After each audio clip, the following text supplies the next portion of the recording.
Hello नमस्कार, स्वागत है आपका आपके YouTube channel future with Ashutosh में। उम्मीद कर रहा हूँ आप अच्छे होंगे, जहां भी होंगे सकुशल होंगे। आज का जो टॉपिक है 7th एनसीईआरटी में पढ़ा रहा हूँ। 7th की जियोग्राफी की एनसीईआरटी चल रही है, जिसमें मैंने 2nd चैप्टर तक आपको बताया है। अब ये 3rd चैप्टर है। 3rd चैप्टर का नाम है हमारी बदलती पृथ्वी।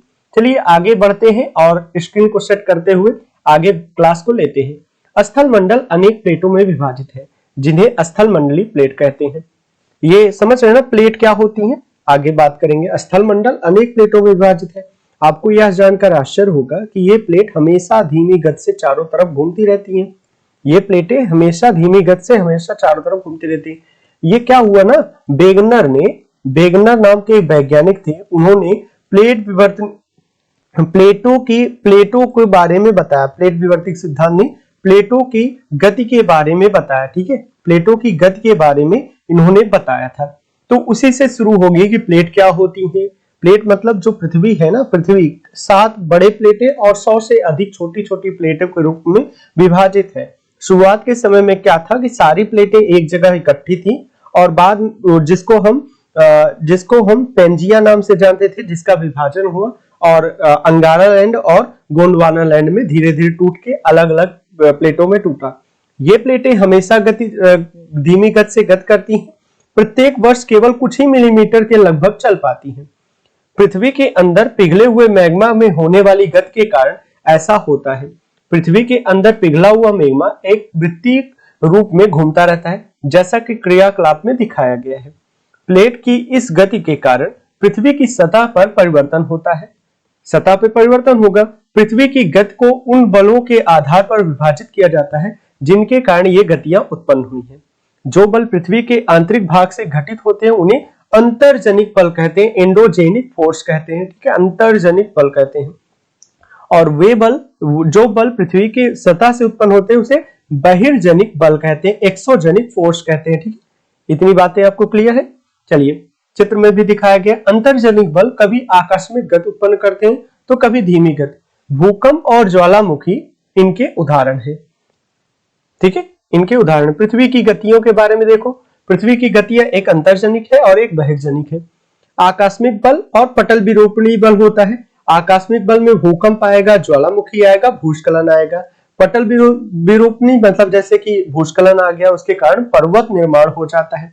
दूसरी तरफ है बहिर्जनिक बल, जिसमें अपरदन और निक्षेपण आता है, जिसमें नदी का बहना, बहती हुई नदी, पवन, समुद्री लहर, हिमनद आदि आते हैं। चलिए आगे बढ़ते हैं। आगे नेक्स्ट पेज पे क्या लिखा गया है, आने दीजिए। नेक्स्ट पेज में है ज्वालामुखी के बारे में, यहां से बात करते हैं। ज्वालामुखी भूपर्पटी पर खुला एक ऐसा छिद्र जिसमें पिघले हुए पदार्थ अचानक निकलने लगते हैं, जैसे चित्र में दिखाया गया है। जैसे देखो, ये भूपर्पटी है। भूपर्पटी में छेद हुआ, यहाँ भूपर्पटी ये रही, इस पे छेद हुआ तो लावा निकलना शुरू हो गया। जो मुख था उसे क्रेटर नाम से जाना जाता है, और जो निकास के लिए जो नली बनी है उसे निकास या वेंट कहा जाता है, और जो निकलता है उसे लावा कहते हैं। ठीक है, गैस और राख भी निकलते हैं इससे। देखो यहाँ पे भूपर्पटी भी दिखाया गया, उसके नीचे की प्लेट को मेंटल कहते हैं। कल मैंने इसके बारे में चर्चा किया था। ठीक है, आप वैसे भी जान लीजिए, अगर मैं पृथ्वी को ऐसे एक तरबूज के टुकड़े की तरह समझ के काटूं तो ये ऊपर की भाग जो होगी वो होगी भूपर्पटी। मैं यहाँ पे दूसरे पेन से लिखने का प्रयास करता हूं। ये कहलाएगा भूपर्पटी। और कुछ उसके नीचे वाली प्लेट को कहेंगे मेंटल, और इसके नीचे वाली प्लेट को कहेंगे कोर। इंग्लिश में कोर कहते हैं और हिंदी में कोड नाम से जाना जाता है। ठीक है, इसके बारे में पिछली क्लास में मैंने चर्चा किया था। चलिए आगे बढ़ते हैं और आगे की बात कर रहे हैं। आगे यहाँ पे इस प्रकार स्थल मंडलीय प्लेटों की गति करने पर पृथ्वी की सतह पर कंपन होता है। यह कंपन पृथ्वी के चारों ओर गति कर सकता है। ये कंपन को भूकंप कहते हैं। ठीक है, भूपर्पटी के नीचे वह स्थान जहां कंपन आरंभ होता है उसे उद्गम केंद्र कहते हैं। जहां से शुरुआत होती है, जहां से शुरू हुआ है कंपन का, सबसे पहला कंपन जहां से टकराया होगा वो कहलाएगा उद्गम केंद्र। उद्गम केंद्र के भू सतह पर उसके निकटतम स्थान को अधिकेंद्र कहते हैं। भू सतह पर, जैसे देखिए यहाँ पे मैं समझाने का प्रयास करता हूं, आप समझिएगा। जैसे ये आपकी यहाँ पे आप समझिएगा, ये आपकी पृथ्वी है। अंदर की तरफ से बता रहा हूं। यहाँ पे भूकंप की प्लेट, भूकंप जो था सबसे पहले यहाँ टकराया। अंदर की बात कर रहा हूँ, ये ऊपर से नीचे की तरफ ऐसे पृथ्वी की बात कर रहा हूँ। यहाँ पे भूपर्पटी होगी, मेंटल होगा और ये होगा। मान लो मेंटल के यहाँ पे टकराया, इसको कहलाएंगे, ये कहलाता है उद्गम केंद्र। ये क्या कहलाएगा? उद्गम केंद्र कहलाएगा। और इसके ऊपर सबसे ऊपरी सतह पर, सबसे ऊपरी सतह पर भूपर्पटी के सबसे ऊपरी, जो सबसे नजदीक होगा वो कहलाएगा अधिकेंद्र। अधिकेंद्र, ठीक है, कंफ्यूज मत होइएगा, ये चीजें आपकी पूछी जाती हैं कभी कभी, ऑप्शन में देके आपको गलत करा सकते हैं आपसे। अधिकेंद्र से कंपन बाहर की ओर तरंग के रूप में गमन करता है। अधिकेंद्र से बाहर की ओर तरंग के रूप में गमन करता है। अधिकेंद्र के निकटतम भाग में सर्वाधिक हानि होती है। जहां पे भूकंप आ रहा है, भूकंप का सबसे, जहां पे जैसे पिछले दिनों 2000 कुछ दिन पहले 2017 की बात बता रहे हैं, उस समय 16-17 में नेपाल में भूकंप आया था और पूरा भारत तक हिल गया था और नेपाल में बहुत ज्यादा नुकसान हुआ था। तो नेपाल ही अधिकेंद्र था। आए दिन आजकल बहुत भूकंप देखने को मिल रहे हैं। अधिकेंद्र से दूरी बढ़ने के साथ भूकंप की तीव्रता धीरे धीरे कम हो जाती है। ठीक है, आगे बात करते हैं। आगे की बात है नेक्स्ट चैप्टर में, नेक्स्ट पैराग्राफ में है, भूकंप की भविष्यवाणी करना संभव नहीं है, लेकिन यदि हम पहले से तैयार हो तो इसके प्रभाव को निश्चित रूप से कम किया जा सकता है। आप भूकंप देखा होगा, भूकंप आया था नेपाल में, कितना ज्यादा नुकसान हुआ था। हम भविष्यवाणी नहीं कर सकते, एक्चुअल में हम भूकंप की भविष्यवाणी नहीं कर सकते कि 2-4 दिन, 5 दिन, महीने, 4 महीने पहले हम बता दें कि भूकंप आने वाला है। हाँ, कुछ घंटे पहले भले ही हम अंदाजा लगा देते हैं, पृथ्वी के अंदर जो सिस्मोमीटर लगाए गए हैं उनसे हम पता लगा सकते हैं, लेकिन हम भूकंप की तैयारी पहले से ही रहे अगर किए रहे, जैसे भूकंप रोधी घर बना दें, भूकंप से होने वाले नुकसान को कम करने के लिए ग्रीन पट्टियां बना दें, ग्रीन पट्टियां यानी पेड़ों के बना दें, तो भूकंप से आने के बाद आदमी सुरक्षित रह सकता है, नुकसान कम होगा। स्थानीय लोग कुछ सामान्य तरीकों से भूकंप संभावना का अनुमान लगाते हैं, जैसे जानवरों को व्यवहार का अध्ययन करते हैं। माना जाता है जैसे जानवरों में तो नहीं, मैं कीट पतंगे की बात कर रहा हूं। मैंने सुना है बचपन में दादा दादी से कि अगर चींटियां घर छोड़ के ऊपर की ओर भागे, कुत्ते व्याकुल हो जाए और भागना शुरू कर दें घर छोड़ के, तो समझ जाइए कि भूकंप या आंधी आने के चांसेस होते हैं। ठीक है, तालाब में मछलियों की उत्तेजना, ठीक है, सांपों का धरातल पे आ जाना, सांप बिल से निकल के बाहर आ जाता है जब भूकंप आने को होता है। क्यों आता है बाद में बताएंगे। भुज में भूकंप के झटके, 26 जनवरी 2001 की बात है। 26 जनवरी 2001 में गुजरात के भुज शहर में 6.9 तीव्रता का भीषण भूकंप आया। स्कूल सबसे ज्यादा प्रभावित हुए। स्कूल की इमारतें गिरने से कम 971 छात्र और 31 शिक्षक मर गए। ये डेटा कम भी हो सकता है, इससे ज्यादा भी। हजारों लोग मारे गए, हजारों बच्चे मारे गए, हजारों शिक्षक की मौत हुई, हजारों नहीं सैकड़ों शिक्षकों की मौत हुई। भुज में निराशाजनक राहत, भूकंप के 3 दिन बाद ही भी हर व्यक्ति तक भोजन, कंबल, दवाएं आदि पहुंचने का कारण हालत चिंताजनक थी। शहर में आग लग गई, चारकोल और अंगीठियां पलटने के कारण अनेक स्थानों पर आग लग गई। भूकंप प्रभावित क्षेत्र में आपातकाल की घोषणा, राष्ट्रपति ने भूकंप प्रभावित क्षेत्र में आपातकाल लगा दिए, वहां पे आपातकालीन व्यवस्था की गई। भुज में तबाही, फोन लाइनें, जल पाइपलाइनें, विद्युत स्टेशन, संचार लाइनें सभी अवरोधित हो गई थी।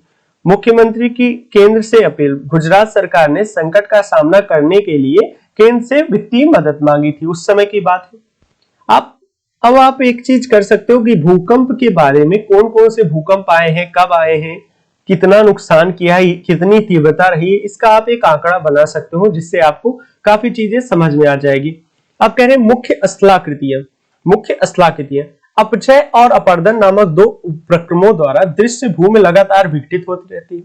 जैसे अपक्षय अपर्दन मतलब पानी ऊपर से पड़ रहा हो, या हवा द्वारा कोई भूमि धीरे धीरे अपर्दित हो रही है, घट रही है, घिस रही है या नष्ट होती चली जाती है। ठीक है, पृथ्वी की सतह सैलों के टूटने से अपक्षय की क्रिया होती है। भूदृश्य पर जल, पवन, हिम जैसे विभिन्न घटकों के द्वारा होने वाले क्षय को अपर्दन कहते हैं। वायु, जल आदि अपर्दित पदार्थ को एक स्थान से दूसरे स्थान पर ले जाते हैं और फलस्वरूप एक स्थान पर निक्षेपित करते हैं। अपरदन और निक्षेपण के ये प्रक्रम पृथ्वी के धरातल पर विभिन्न स्थलाकृतियां के निर्माण करते हैं। क्या करते हैं? पृथ्वी पर अनेक प्रकार की स्थलाकृति बनाते हैं। जैसे मिट्टी, कहीं से पत्थर घिस रहा है और वो पानी के साथ बहते बहते कहीं पे उसका निक्षेपण हो रहा है। निक्षेपण हो जाएगा तो वहां पे एक अवसादी चट्टान बन जाएगी। हो सकता है वो निक्षेपण अलग तरीके का हो, तो आप कहेंगे कि वो अलग स्ट्रक्चर बना देगा, अलग प्रकार का पत्थर बना देगा। ठीक है, तो वही कह रहे हैं स्थलाकृति बना रहा है। नदी के कारण, नदी के जल से दृश्य भूमि का अपरदन होता है। दृश्य भूमि का मतलब समझते हो ना, जो देख रहे हो भूमि, जो आप प्रयोग की गई भूमि है, आपके खेत की जमीन है या आपकी सड़क की जमीन है, आपके आसपास की जमीन है, इनको जब नदी किसी खड़े ढाल वाले स्थान से अत्यधिक कठोर शैल या खड़े ढाल वाली घाटी पर गिरती है तो जलप्रपात बनाती है। जलप्रपात यानी वाटरफॉल बनाती है। वाटरफॉल बनाती है। जलप्रपात को ही झरना भी कहते हैं हिंदी में, कंफ्यूज मत होइएगा। ठीक है, हिंदी में कई सारे शब्द का प्रयोग किया जा रहा है। जब नदी मैदानी क्षेत्र में प्रवेश करती है तो वह मोड़दार मार्ग बना लेने लगती है। नदी के इन बड़े मोड़ों को विसर्प कहते हैं। क्या कहते हैं? विसर्प कहते हैं। नदी जब मुड़ती है तो उसे विसर्प कहते हैं। जैसे नदी जा रही थी और रास्ते में मुड़ गई, रास्ते में जो मोड़ा है वो विसर्प कहलाएगा। विसर्प मतलब सांप की तरह हो जाना जहां से।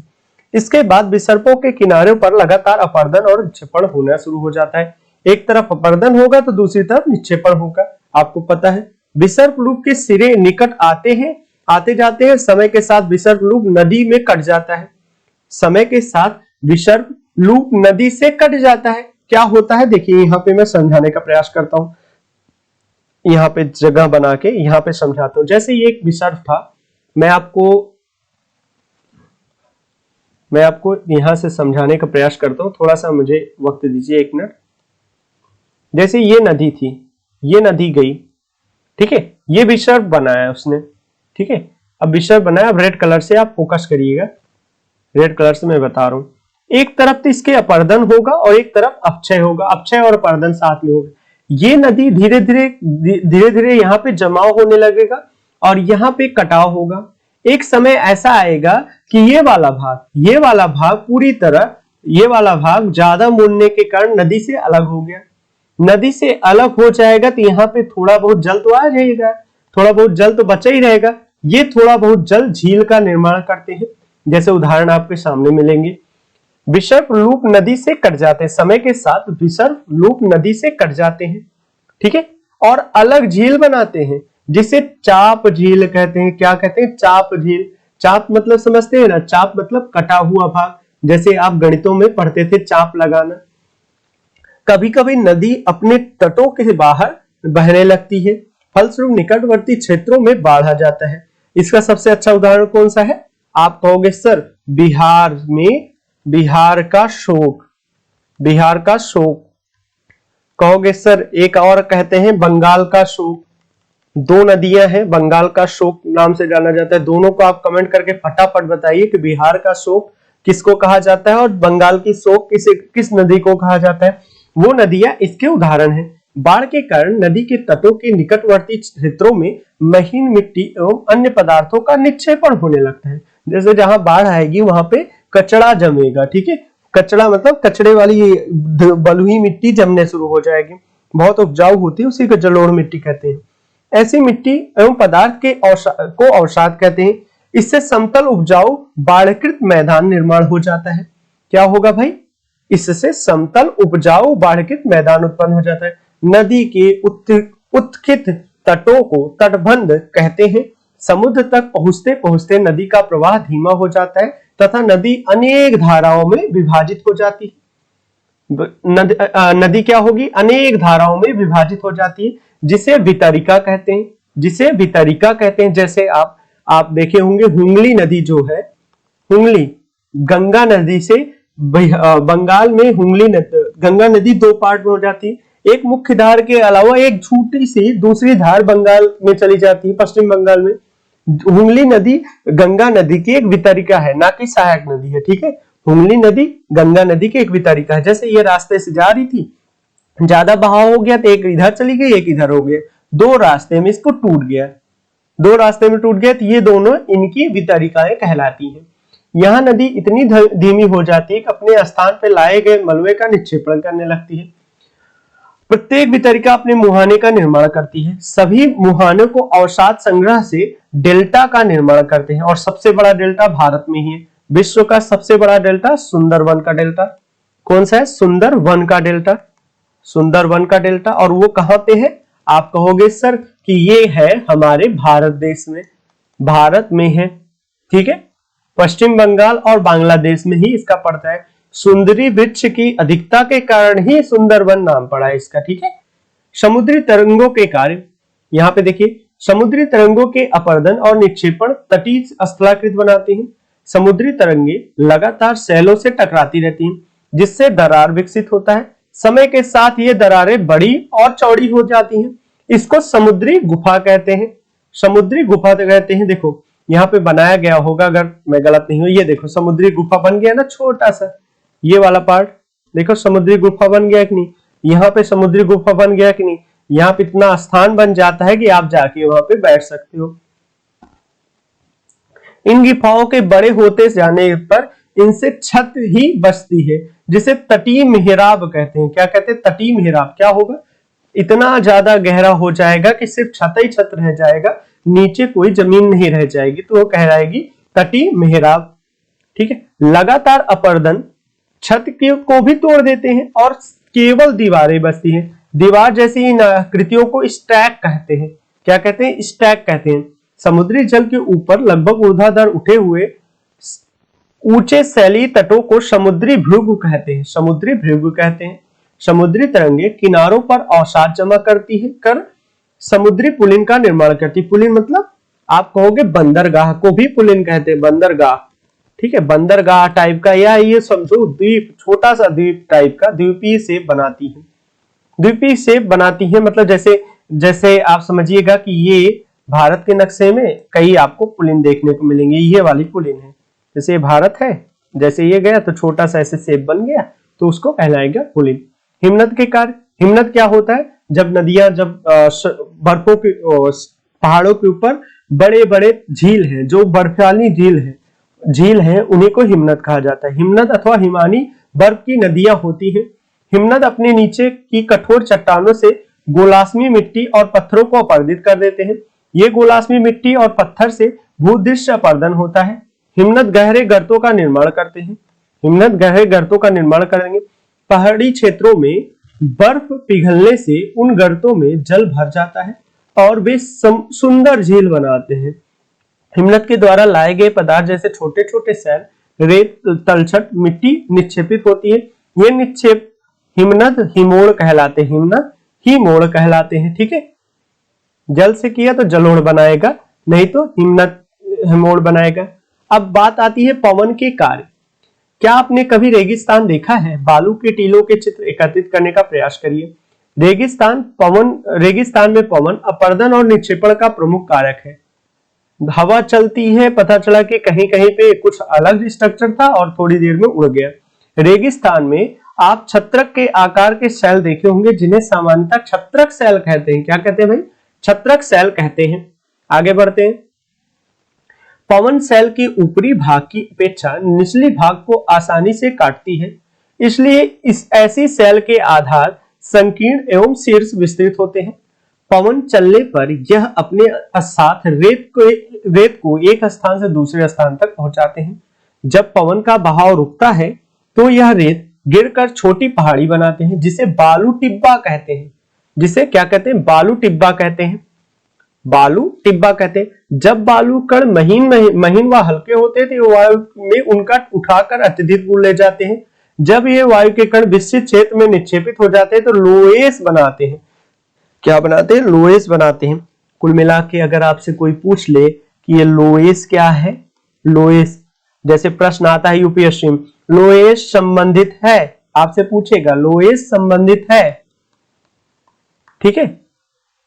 आपसे ऑप्शन दे दिया, वायु से वायु अपर्दन, बी जल अपर्दन ठीक है, सी आपसे कहा कि रेगिस्तान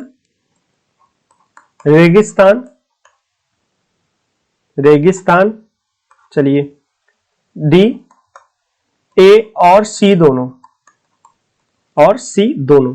जैसे ऐसे कोई ऑप्शन दे दे तो आप कहोगे सर ए भी सही है सी भी सही है, इसलिए ऑप्शन डी बिल्कुल सही होगा, क्योंकि ये वायु प्रदन का भी उदाहरण है और रेगिस्तान में पाया जाता है, संबंधित है। इसलिए ऐसे सवाल को आपको प्रैक्टिस करना है।